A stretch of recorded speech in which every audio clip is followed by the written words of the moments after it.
चलिए इनसे पहले बातें करते हैं। नमस्ते सर। हाँ जी, नमस्ते। बताएं। हाँ सर। सर मैं भी मैथमेटिक्स का लेक्चरर हूँ। अच्छा, ओके। और मैं आपके चैनल को शुरू से सुनता आ रहा हूँ और मुझे आपकी सारी वीडियो बहुत अच्छी लगी।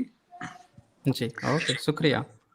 और सर जो ये आज का जो टॉपिक उठाया इस विषय में मैं बहुत बार अन्य अध्यापकों से भी कई बार मैंने जिक्र किया, हम चर्चा करते थे कि बच्चे छोटे बच्चे होते हैं 10वीं तक, और हम्म। उन्होंने जैसे 3 लैंग्वेज हिंदी है और इंग्लिश है और संस्कृत है, तो मैं कहता हूँ संस्कृत की जरूरत कहाँ पड़ रही है सर? यदि बच्चे 5 सब्जेक्ट पढ़े तो पढ़ाई थोड़ी हल्की होगी उनके लिए। साइंस और गणित इंग्लिश पढ़ना बहुत आसान होगा। हम्म। जबरदस्ती साइंस को थोप, उसको संस्कृत को थोप रहे हैं सर, जबकि उसका कोई उद्देश्य नहीं है, कोई मतलब नहीं है भाई। जब ये कहते हैं कि संस्कृत है जो माँ, वो है माँ है, और हिंदी उसकी पुत्री, ऐसे कहते हैं, उससे निकली है हिंदी भाषा। दादाजी के बारे में बताते ही नहीं है कि उनके दादाजी कौन है। हाँ हाँ। तो सर जब हिंदी जब संस्कृत से निकले तो एक को पढ़ा लो भाई, या तो हिंदी पढ़ा लो या संस्कृत। संस्कृत तो कोई औचित्य नहीं है तो हिंदी पढ़ा लो, आज वर्तमान भाषा है हमारी। जबरदस्ती थोप रहे हैं सर। और सर मैंने जैसे मैं सर मीना जाति से हूं मैं, राजस्थान से। जी, और मीना जाति एसटी में आती है सर, ओके। राजस्थान में। तो मैं भी एक बार, मुझे थोड़ा हिस्ट्री का इंटरेस्ट है, मैंने हिस्ट्री से भी एमए कर रखी है सर। हम्म। तो मैं एक बार मैं सोच रहा था कि मीना जाति के इतिहास के बारे में, कि क्या मीना जैसे कहते हैं कि यहाँ के आदिवासी है, तो कहीं ना कहीं इतिहास में तो जिक्र होता होगा इसका। तो सर कहीं भी मतलब सीधा ही बताते हैं कि भाई ऋग्वेद में वैसे मत्स्यों का मत्स्य शब्द आया है, उसी से भाई वही मीना जाती है। और महाभारत में जिक्र आता है कि महाविराट राजा हुआ था, वो मत्स्य क्षेत्र का था। मतलब एक्चुअल इतिहास कहीं नहीं है, माइथोलॉजी में इन चीजों को बताते हैं। जबकि जब इसका एक्चुअल इतिहास पढ़ने की कोशिश करी सर, तो हम्म। हिंसान के जो नोट्स है ना सर, उसमें जिक्र आता है। Okay, okay. हाँ, तो उसमें मैं थोड़ा सा आपको बताता हूँ पढ़ के। हाँ, जरूर बताएं, जरूर बताएं। उसमें भी इन्होंने क्या किया सर, उसका भी ब्राह्मणीकरण कर दिया पूरी तरह। अच्छा। बात बात उसमें बुद्धों की हो रही है। हाँ और हाँ हाँ। और जिन्होंने मतलब हमारा जो मीना जाति के इतिहास को थोड़ा बहुत बताने की कोशिश करी थी, जैन मुनि मगन सागर। अच्छा। वो वैसे सर मीना था वो, लेकिन वो था कौन, जैन बन गया था सर, वो जैनिज्म था उसने, जो धर्म उसका। और वो इसमें कुछ बता। आइडिया है हैंसोंग के कौन से चैप्टर में कहाँ पे ये चीज हाँ मेंशन सर, है? हाँ मेरे पास एक बुक है, मैं उसमें से बता रहा हूँ सर पढ़ के। अच्छा। इसमें कहता है, एनसांग कहता है कि वे 7वीं शताब्दी में मत्स्य राज्य के राजा का उल्लेख करते हुए उसके राज्य का विस्तार से वर्णन किया है।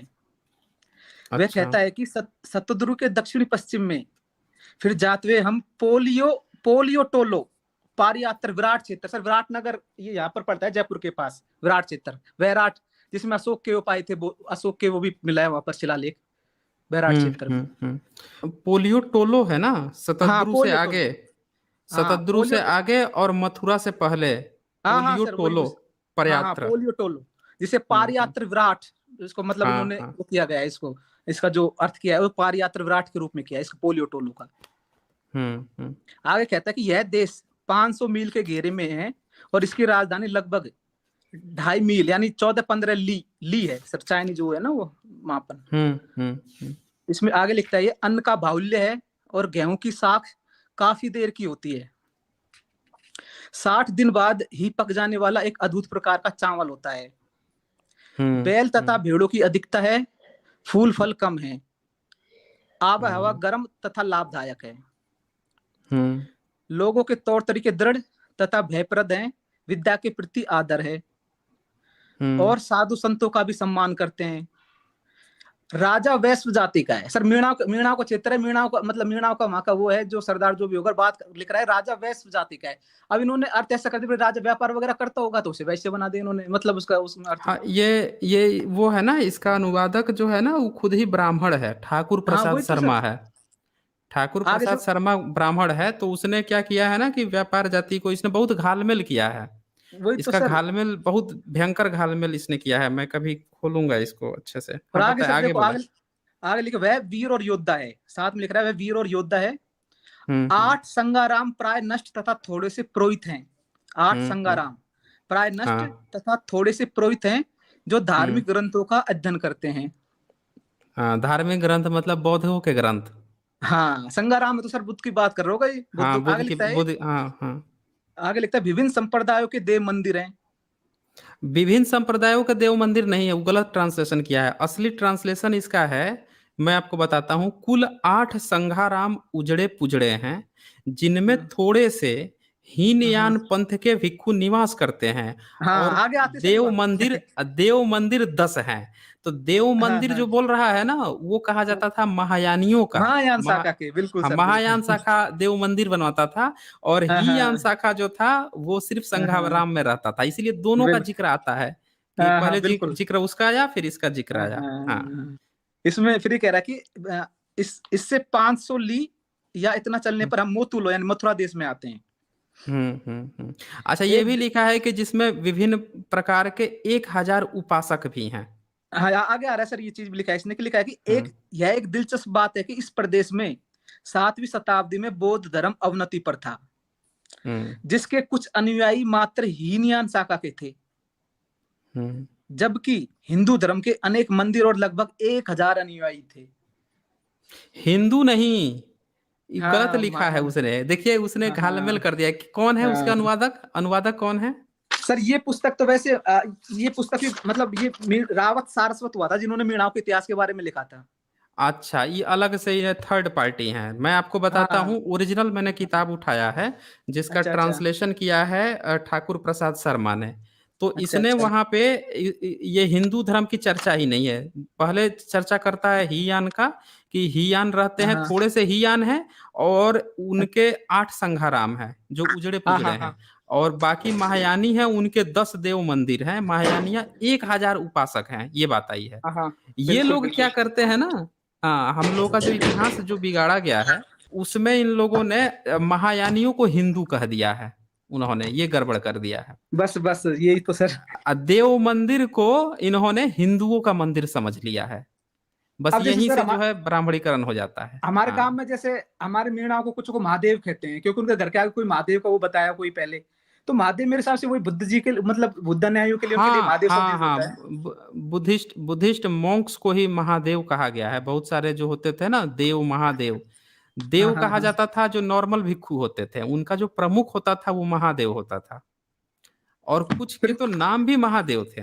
हाँ सर, यही था। जैसे महादेव के ऊपर देव, एक हाँ, देव, मीणा। महादेव, नाथ, ये सारे हाँ, हाँ, नाम हाँ, जो हैं ये बौद्धों के हैं। और दित्य, लास्ट में अगर दित्य लगा है, जैसे बालादित्य, शीलादित्य, जैसे अभी एक बंदा आया था ललितादित्य की बात कर रहा था, तो ये हाँ, जिसमें हाँ, दित्य वगैरह आ रहे हैं, ये भी पहचान है बौद्ध मार्गियों की, सम्यक कल्चर का ये पहचान है।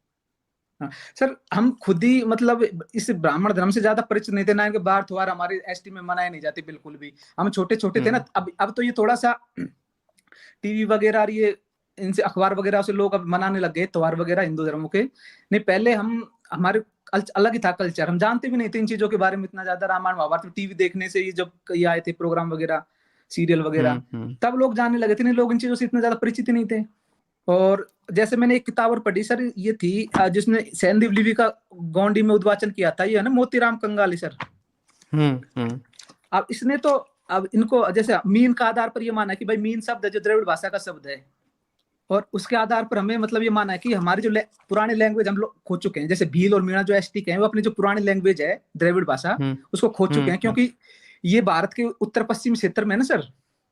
तो हम्म। विदेशी जाति यहाँ पर सुख सक कुषाण हूं जो भी विदेशी जाते हैं, सबका यहाँ पे टकराव होता रहा है। तो इनके बीच से टकराव की वजह से ये अपनी जो मूल लैंग्वेज है वो खो चुके हैं। अब मतलब बहुत कम शब्द यूज करते हैं। जैसे हम हमारे शब्द तो लगभग खो चुके हैं, मीना तो भील और बहुत कम शब्द यूज करते हैं, जबकि गोंडी है जो द्रविड़ भाषा की बहुत ज्यादा, जैसे दक्षिण में चलते जाएंगे फिर वही द्रविड़ भाषा के मतलब शब्द बढ़ते चले जाएंगे। अच्छा, एक चीज और समझना है यहाँ पे, कि जो हाँ जी सर।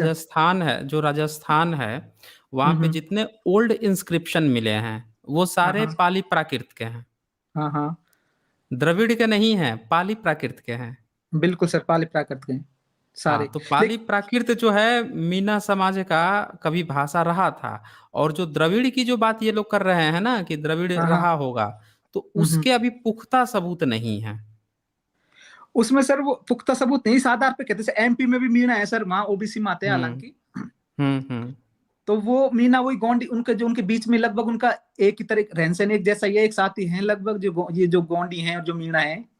राजस्थान में तो हम्म। दक्षिण राजस्थान में ही है मीना, जब भीलो मीणा उनके साथ उनका सहवास है मीनाओं का। तो जैसे सिंधु, अभी अब ये कहा जाता है सिंधु, अब तो ये लगभग सिद्ध हो चुका है, सिंधु घाटी सभ्यता में वही लैंग्वेज यूज ओल्ड द्रविड़ भाषा बोली जाती थी, प्राचीन द्रविड़ भाषा। मुद्राओं के जो वहां इन्होंने पे जो पढ़ा है, इंस्क्रिप्शन भी मिले हैं ना, इंस्क्रिप्शन सम्राट अशोका के इंस्क्रिप्शन है हाँ बैराट में वहां मिले पे। हैं, वो बिल्कुल सर पाली हाँ, प्राकृत के हैं वो, जो यहाँ बैराट क्षेत्र में, ये तो मीणाओं का इसका क्षेत्र है, यहाँ पर इसका मिला है वो। मतलब इसका मतलब ये है कि आज से 2500 साल पहले, 2000 साल पहले वहाँ के जो समाज के लोग थे पाली प्राकृत अच्छे हाँ से बोलते थे। हाँ सर, अब वो बोलते ये, थे, पढ़ते भी थे। हाँ लिखा पढ़ते हुआ भी है, थे इसका सर, मतलब पढ़ते भी थे। बिल्कुल सर हाँ, बिल्कुल। पढ़ते थे, तो पर वो ये उससे यही भी चीज है। पुरानी बात कर रहे हैं सर। हाँ, तो उसके वही मैं बोल रहा हूँ कि उससे जब हम पुराना जाते हैं ना, तो उसका तो अभी हम्म। एविडेंस हम लोगों को बहुत स्ट्रॉन्ग एविडेंस नहीं मिला है, वो कल्पना के आधार पे है, अनुमान के उसमें सर, आधार पे है। हाँ उसमें उन्होंने जब इस लिपि का जब इन्होंने वो किया था ना सर, इसका जो अपनी सैंधव लिपि का आप पढ़ना सर, एक पुस्तक है उसके कुछ हम्म उसमें उन्होंने जब उसका ट्रांसलेशन किया है, जो गोंडी की जो सील मिले हैं हड़प्पा सभ्यता की, तो हम्म उसने हम्म उसमें काफी कुछ मतलब उसकी जो ग्रामेटिकल जो पार्ट है, जो शैली है उसकी, जो जो ओल्ड जो द्रविड़ लैंग्वेज है उससे काफी मिलती जुलती है उनको, जब उन्होंने अर्थ दी। मैंने पुस्तक पढ़ी थी सर, काफी सार्थक थी पुस्तक। ओके। तो इसमें जैसे इन्होंने जैसे आदमी का उसने काफी रिसर्च किया है, काफी जो राइटर उनसे पहले जिन्होंने रिसर्च किया उनका भी हवाला दिया है, और उसमें बताया कि कैसे उसने मतलब इस लिपि का उद्वाचन किया है। वो बताते हैं लोग, कांगली जो है ना, उनके बारे में बहुत सारी बातें लोग बताते हैं, लेकिन हाँ जी थोड़ी वैश्विक मान्यता अभी उनको नहीं मिल पाई है।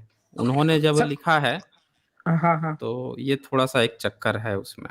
लेकिन सर अपन जब इसको पढ़ते हैं ना, तो सटीक मतलब एक चीज होती है ना कि इस चीज को देखकर अपन भी थोड़ा बहुत अनुमान लगा सकते हैं।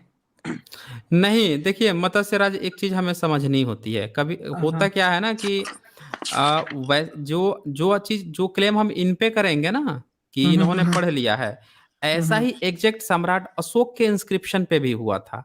अच्छा अच्छा। एक विदेशी आया था घूमने के लिए भारत में, हम्म तो 16वीं 17वीं 18वीं सदी में आया था, तो वो जाके ना हम्म यूरोप में ये प्रचार कर दिया कि हम्म भारत में जो सिकंदर गया था ना, तो सिकंदर हम्म भारत में जीता था, तो वहां पे सिकंदर का स्तंभ मिला है भारत में। अच्छा तो अच्छा। सब लोग, विदेश वाले सब समझते थे कि भारत में सिकंदर जीता था, और उसका जो है भारत में स्तंभ, अपना विजय स्तंभ बनवा के गया हुआ है, अशोक के पिलर को। अच्छा, जब जॉन विलियमसन ने जब उसका इंस्क्रिप्शन भेजा ब्राह्मणों को पढ़ने के लिए, तो उन्होंने क्या किया कि एक फर्जी किताब लिखी खूब मोटी सी, और पूरा बना के महाभारत का, उसके शब्द रचना का, इस शब्द का ये मतलब है, इस अक्षर का ये मतलब है, कर करके बना के पूरी एक मोटी जाली किताब लिख कर उसको भीम की गदा साबित कर दिए। और वो हाँ जी। भीम की गदा अगले लगभग 50 सालों तक चली थी। अगले 50 साल तक लोग उसको भीम की गदा मानते थे और उस किताब को जेन्युइन मानते थे। एक्चुअली में दिक्कत ये होती है ना वेरिफिकेशन की, वेरिफिकेशन नहीं हो पाता है। हम किसी इसमें शब्द को बोल देते हैं कि इसका मतलब ये हुआ, इसका मतलब ये हुआ, लेकिन हमारे पास एक और भी इंस्क्रिप्शन होना चाहिए जो ऑलरेडी पढ़ा गया हो, और उससे हम उसका वेरिफिकेशन कर सकें। बिल्कुल बिल्कुल सर, इसमें इसी चीज की कमी है कि द्विभाषी को अब लेख नहीं हाँ मिल रहा जिसे वेरीफाई हो जाए। इसने क्या किया हाँ सर, हाँ, इसका इसीलिए नहीं, यही दिक्कत आप है उसमें। एक बार ये पुस्तक का सर अवलोकन जरूर करना सर, थोड़ा सा बताऊं क्यों। हाँ हाँ।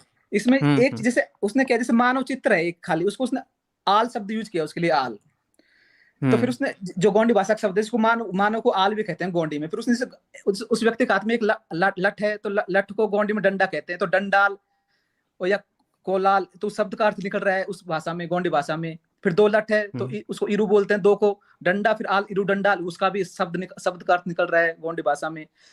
जैसे फिर हम्म आदमी का हाथ में धनुष है, तीर है, तो तीर को जैसे उसमें बिल, उसको बिल कहते हैं, धनुष को उसको बाण कहते हैं। तो बिलम्बाल, आदमी ने धनुष बाण ले रखा है, तो बिलम्बाल, उसका भी अर्थ निकलता है उसमें गोंडी भाषा में। उसने हर सब मतलब हर जो जितने भी 400 के लगभग वो मिले हैं ना सर इसमें, हम्म। उसने प्रत्येक मतलब उसका मतलब एग्जैक्ट बताया कि इसका मतलब ये है गोंडी भाषा में, इसको मिला देते हैं तो ये शब्द बन रहा है, उसका ये अर्थ है गोंडी भाषा में। उसके गोंडी भाषा की उसकी पूरी वो भी है एक उसका। नहीं, उनने बनाया है, उन्होंने सारी चीजें बनाई है, लेकिन उसमें ना हम्म। अभी भी जो सबसे हाँ मेन वेरीफाई। प्रॉब्लम है वेरिफिकेशन की। हाँ हाँ वो जिस बिल्कुल दिन सर। वेरिफिकेशन हो जाएगा उस दिन उसको स्वीकृति भी मिल जाएगी, यही चक्कर होता है। चलें, ओके मत्स्य राज। ठीक है ठीक सर, है। फिर कभी हाँ बाकी बातें, आज हाँ, तो क्या फिर थोड़ा बाकी। कोशिश कर रहा था, मिल नहीं रहा था, तो मैं चलो आज चलो, कोशिश करते मिल गए सर। तो आगे ओके कोई ओके। टॉपिक लाएंगे जहाँ आपसे चर्चा करेंगे जरूर। चले, थैंक ओके ओके।